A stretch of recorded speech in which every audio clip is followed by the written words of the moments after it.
El duque de Rivas fue un dramaturgo, poeta, historiador, pintor, estadista español que hoy goza de notoriedad por su drama romántico Don Álvaro o La fuerza del Sino.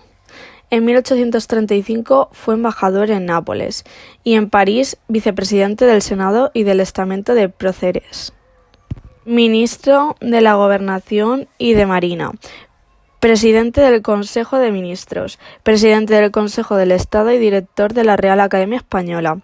En sus primeros años fue el segundo hijo varón de Juan Martínez Pérez de Saavedra y Ramírez, marqués y duque de Rivas de Saavedra y marqués del Villar Grande de España, correo mayor de las provincias vascongadas y de Dominga Ramírez, de Baquedano, Zúñiga y Quiones, su mujer marquesa de Auñón, de India de Villasidra y de la Ribera de Tajuña, condesa de Sevilla de la Nueva. Debido a ser el segundo varón, fue destinado a la carrera militar. Con 9 años de edad ya era caballero de las órdenes Santiago y Malta y cadete supernumerario de la Guardia de Corps. En 1802, al morir su padre, recibió un nombramiento honorario de capitán de caballería agregado al regimiento del Infante. Este mismo año ingresó en el Real Seminario de Nobles de Madrid, donde permaneció hasta que se reincorporó a su regimiento. Combatió junto a Napoleón. Trabó amistad con algunos escritores donde hizo sus primeras armas literarias. También se inició en la pintura de la mano de López en Guiadanos.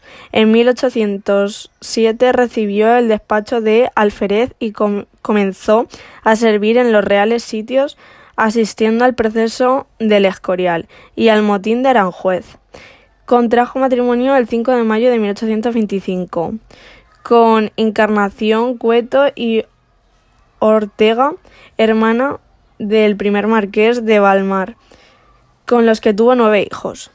Profesó desde muy joven un liberalismo exaltado y con el paso de los años derivó hacia el modernismo. Participó en la Revolución de 1820 y en 1822 fue nombrado secretario de las Cortes, Saavedra. Había intimado años atrás en Córdoba con Antonio Alcalá Galiano, que se influiría mucho sobre su ideología política y con quien mantuvo una estrecha amistad el resto de su vida. Galiano era un liberal exaltado, entonces intendente en Córdoba, que animó a su amigo a presentarse diputado a Cortes por aquella provincia. Este salió elegido en diciembre de 1821 y a partir de entonces desarrolló una activa vida política y parlamentaria que duró hasta la entrada en España de los ejércitos de Angulema. Entretanto, Saavedra había estrenado en el Teatro de la Cruz el 17 de diciembre de 1822 la tragedia de Lanuza, que se representó durante 6 días y en la que la mayoría de la crítica contemporánea, recogida por Jorge Campos, coincidió en alabar el genio del autor y el espíritu patriótico de la obra. Su exilio y madurez. En 1823 fue condenado a muerte y a la confiscación de sus bienes por haber participado en el golpe de Estado de Riego de 1820, por lo que huyó a Inglaterra. Continuó su exilio en Malta desde 1825 y en 1830 pasó a París, donde permaneció hasta que fue amnistiado en 1833, a raíz de la muerte de Fernando. Al regresar a España reclamó su herencia paterna y además en 1834 murió sin descendencia. Su hermano mayor y le sucedió el título de duque de Rivas y el patrimonio familiar. Inició entonces su evolución hacia el ideario moderado. Tras los sucesos de la granja renunció a su cartera de gobernación y su exilio de Lisboa por poco espacio de tiempo. A la vuelta desempeñó el papel de senador, embajador en Nápoles y en París ministro de Marina, presidente del Consejo del Estado y del Ateneo de Madrid, y director de la Real Academia Española y académico también de la historia.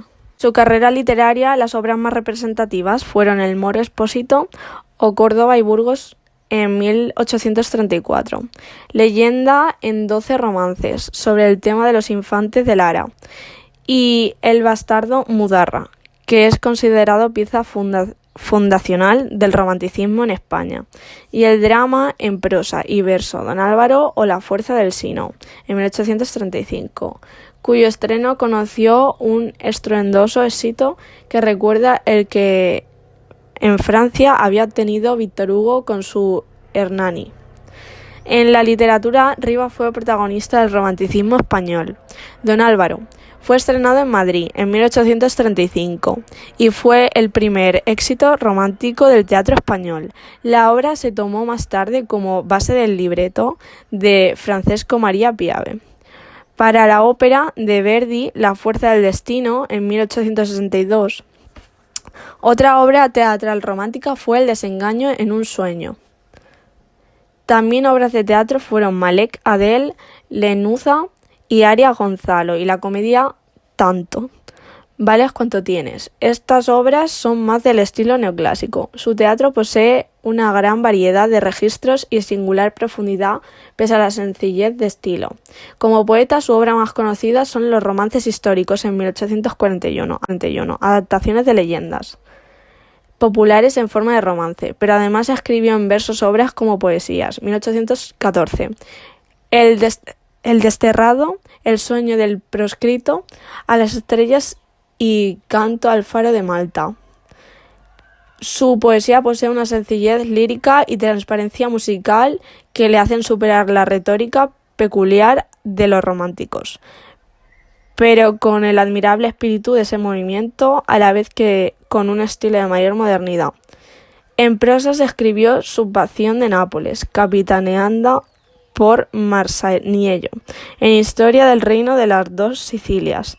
En ensayo destacó Los españoles pintados por sí mismos. Escribió romances al estilo de leyendas con brillantes descripciones y hábil fantasía histórica como La Azucena Milagrosa en 1847, Maldonado en 1852 y El aniversario en 1854. Escribió además varios cuadros de costumbres. Don Álvaro, La fuerza del Sino es una obra romántica escrita en 1835. Tras su publicación fue un éxito, siendo una de las primeras publicadas en el teatro romántico. Cuenta con 5 actos que mezclan el verso y la narrativa. La historia trata sobre cómo, aunque se intente hacer todo para conseguir lo que uno desea, el destino y Dios son tan caprichosos que nunca se cumplirá. La trama comienza con Don Álvaro volviendo de un viaje a las Indias. A su regreso se enamora platónica y perdidamente de Leonor, la cual le corresponde en su amor.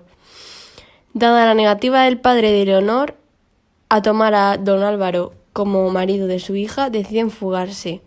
La noche antes de la huida, Don Álvaro fue a entregarle un arma propiedad del marqués.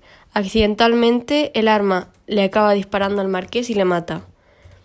Leonor se esconde en una iglesia vestida de hombre, mientras que Don Álvaro se va a Italia, donde encuentra a uno de los hermanos de Leonor, el cual muere en un duelo defendiendo el honor de su padre. Posteriormente, ya de vuelta en España, otro de los hermanos de Leonor, con ansia de venganza, mata a la hermana, que se estaba ocultando como un hombre. Después de esto, Don Álvaro, sobrepasado por los terribles acontecimientos ocurridos, decide tirarse por un precipicio y se muere. Y las principales características del teatro que se ven aquí son el no seguimiento de las reglas y el drama, muy característicos del teatro romántico.